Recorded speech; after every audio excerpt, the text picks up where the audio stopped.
നമ്മൾ കണ്ടിട്ടില്ലേ ഈ സാധാരണ ഈ ചുമരിൻ്റെ ഉള്ളിലൊക്കെ ചെറുതേനീച്ചകൾ കൂട് വയ്ക്കാറുണ്ട്. ഈ തേനീച്ചകളെ എങ്ങനെയാണ് നമ്മൾ ഇതുപോലുള്ളൊരു ബോക്സിലേക്ക് മാറ്റുക എന്നുള്ളതാണ് ഇവിടെ കാണിച്ചിരിക്കുന്നത് കേട്ടോ.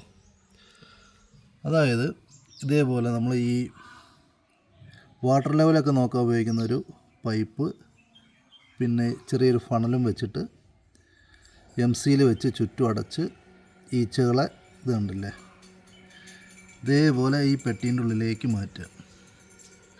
ഇപ്പോൾ ബോക്സ് ഇതുണ്ട്, പുറത്തേക്ക് പോകുന്ന വഴിയാണ്, ഇത് അവരെന്നെ ക്രിയേറ്റ് ചെയ്തതാണ് കേട്ടോ. എൻ്റെ ഉള്ളിൽ കണ്ടില്ലേ ഈച്ചകൾ വരുന്നു. ആ ഈച്ചകൾ ഈ പെട്ടീൻ്റെ ഉള്ളിൽ കൂടെ കയറിയിട്ട്